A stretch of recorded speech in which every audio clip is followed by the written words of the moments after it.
नाजरीन और सामाईन, आपका हमारे ATR उर्दू चैनल में खैर मकदम और इस्तकबाल है। आज हम आपके सामने हकीम मोमिन खां मोमिन के बारे में बात करेंगे।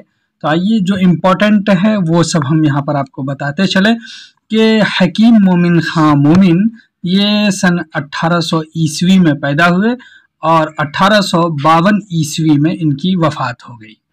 इस तरह से अब देखिए तो यहाँ पर लिखा है हकीम मोमिन खां नाम, यानी इनका नाम जो है हकीम मोमिन खां है और मोमिन ही आप तखल्लुस करते थे। तखल्लुस के बारे में इससे पहले हम कई वीडियोस में बता चुके हैं। तो खैर ये भी दिल्ली में पैदा हुए, तो इसका मतलब है कि सन 1800 ईस्वी में हकीम मोमिन खां मोमिन दिल्ली में पैदा हुए।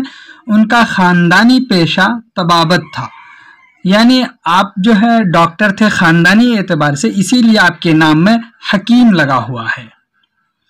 लेकिन उन्हें तिब के अलावा, यानी मोमिन खां मोमिन को तिब के अलावा दूसरे बहुत से उलूम और फ़नून मसलन मंतिक, हैअत, नुजूम और रियाजी में भी महारत हासिल थी। मोमिन अपने ज़माने के नहायत ज़ी इल्म, यानी इल्म वाले और ज़हीन लोगों में शुमार होते थे। यानी उसके ज़माने की अगर बात करें तो आप बहुत बड़े आलिम और ज़हीन यानी इंटेलेक्चुअल लोगों में आप गिने जाते थे। उन्हें फ़ारसी ज़ुबान पर भी कुदरत हासिल थी, यानी इसका मतलब आपने उर्दू में शायरी की है, इसके अलावा आपको फ़ारसी ज़ुबान में भी महारत हासिल थी। उनका फ़ारसी कलाम आला दर्जे का है, यानी आपने फ़ारसी में जो शायरी की है वो भी आला दर्जे की शायरी है। मोमिन का निस्बतन कम उम्र में अपने मकान के कोठे से गिरकर इंतकाल हुआ, यानी आप अपने मकान के कोठे से गिर गए और फिर आपका इंतकाल 1852 ईस्वी में हुआ। मोमिन की शायरी पुरअसर मगर महदूद अंदाज की है, पुरअसर है लेकिन महदूद अंदाज की है। उनके अक्सर अशार मुश्किल होते हैं, यानी जो समझ के एतबार से है वो जो है बहुत डिफ़िकल्ट होते हैं, ये कहा गया है क्योंकि वो इशारों से ज़्यादा काम लेते हैं। एक ख़ास सिफत की तरफ जो है यहाँ पर इशारा किया कि मोमिन अपने अशार में इशारों से ज़्यादा काम लेते हैं, इस वजह से भी पुरअसर हो जाते हैं उनके कलाम। आशिक और माशूक के दरमियान जो मुख्तलिफ तरह की बातें होती हैं उनके आशिकाना बयान को मामला बंदी कहते हैं। अब ये पूरा डेफिनेशन हो गया मामला बंदी किसको कहते हैं, तो यहाँ से आपको समझ में बात आई होंगी कि जो आशिक और माशूक है उनके दरमियान जो बातें हों वो जो आशिकाना बयान है, आशिकाना गुफ्तगू को मामला बंदी कहते हैं। अब इतना याद रखिएगा, आशिकाना बयान को मामला बंदी कहते हैं। अगर आपसे कभी भी पूछा जाए मामला बंदी मोमिन का खास मैदान है। एक बात तो ये हो गई कि मोमिन इशारों में बात करते हैं, दूसरी बात ये हो गई कि आशिकाना बयान को आप बहुत बेहतर अंदाज से बयान करते हैं, इसीलिए मामला बंदी मोमिन का खास वस्फ और ख़ास मैदान है। उनका कमाल ये है कि पेचीदा और आसानी से समझ में न आने वाले तर्ज के बावजूद, जैसा कि कहा कि वो मुश्किल अशार कहते हैं, वो जल्दी से समझ में बात नहीं आती हैं और इशारों में बात होती है, इस वजह से भी थोड़ी सी पेचीदगी पैदा हो जाती है। लेकिन इसके बावजूद कह रहे हैं कि उन्होंने मामला बंदी को बड़ी खूबी से निभाया है। ये डिफ़िकल्ट चीज़ें होती हैं, उसके बावजूद उनका कमाल बता रहे हैं, ऐसा है कि उन्होंने मामला बंदी को समझा दिया है। मोमिन के कलाम में मक्र शायराना की अच्छी मिसालें मिलती हैं। अब देख लीजिए कि तीन सिफत हो गई, एक तो यह है कि इशारों में बात करते हैं, दूसरी बात कि आशिकाना बयान को बहुत खूबी से बयान कर देते हैं, और तीसरी बात कि मक्र शायराना की अच्छी मिसाल मिलती है। उन्होंने तखल्लुस के इस्तेमाल से अपने मक्तों में भी ख़ास मानवियत पैदा की है। इस तरह से अब देखिए तो यहाँ पर कम से कम एक सिफत और बयान कर दी कि अगर मक्ता में जो तखल्लुस इस्तेमाल करते हैं, आमतौर पे लोग उससे मानवियत पैदा नहीं कर पाते हैं, लेकिन मक्तों में भी आपने ख़ास मानवियत पैदा कर दी है। इस तरह से मोमिन के बारे में यहाँ तक आपने जाना। यहाँ पर अब देखिए कि उनके गज़ल में कि उन सारी चीज़ों को किस तरह से आपने बयान किया है। पहला शेर पढ़ते हैं, लिखा है कि गैरों पे खुल न जाए कहीं राज देखना, मेरी तरफ भी गमज़े गम्माज़ देखना। یہ عام طور پہ آپ کو بہت سارے ایگزامس میں یہ شعر پوچھے جاتے ہیں. تو یہاں پر غیر آپ جانتے ہی ہیں جو اپنا نہ ہو پرائے کو کہتے ہیں. راز کھلنا ایک طرح سے محاورہ استعمال کرتے ہیں کہ مخفی چیز ظاہر ہو جانا. چلیے اس کی تھوڑی سی ایکسپلینیشن دیکھیے. وہ کہتا ہے کہ ہماری الفت اور تعلق اور ہمارا جو پیار ہے اور محبت ہے جو اب تک ایک راز ہے، غیروں سے مخفی ہے، اس کو ہم نے چھپا کر رکھا ہے، وہ غیروں پہ ظاہر نہ ہو.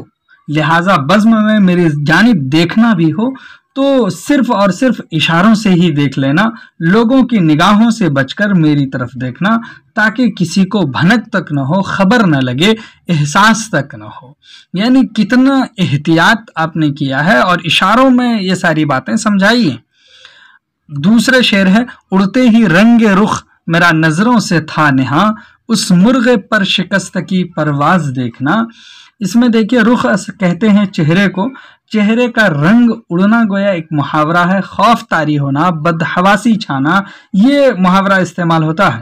اور ایک رنگ گویا کہ اڑتا ہے تو دوسرا رنگ چڑھ جاتا ہے. اڑتا چہرے کا رنگ دکھائی نہیں دیتا، اور اڑنے کی مناسبت سے شاعر نے مرغ اور پرواز کے لفظ استعمال کیے ہیں.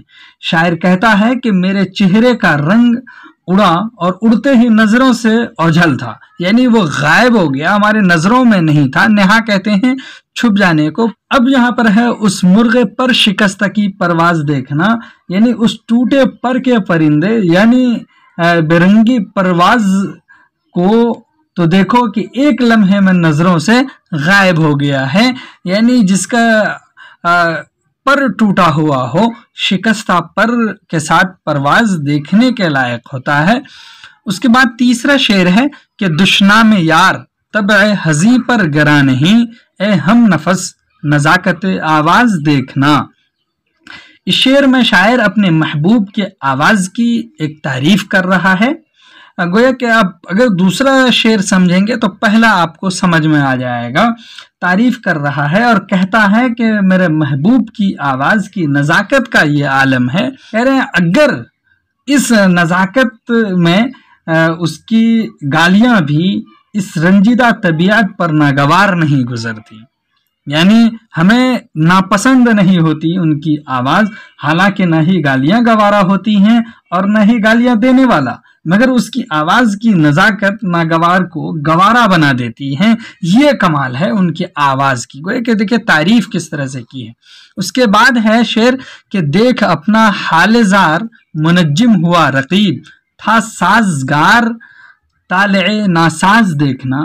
شاعر کہتا ہے کہ عشق میں ہمارا حال تباہ و برباد ہو گیا ہے. ہمارے اس برے حال کو دیکھ کر ہمارے رقیب کو اندازہ ہو گیا کہ ہم کو عشق ہو گیا ہے. الغرض ہماری اس تباہ و برباد حالت نے ہمارے دشمن کو نجومی بنا دیا ہے، جس کی وجہ سے تھا سازگار طالع ناساز دیکھنا. تو ان کے طالع ناساز دیکھنے کے لائق ہے. اگلا شعر ہے کہ کشتا ہوں اس کی چشم فسوں گر کا اے مسیح، کرنا سمجھ کے دعوے اعجاز دیکھنا. اب اس شعر میں دیکھیے شاعر کہتا ہے کہ میں محبوب کی جادو کرنے والی نگاہوں کا قتل کیا ہوا ہوں، اس لیے میرا زندہ ہونا ممکن ہی نہیں ہے، یعنی محال ہے.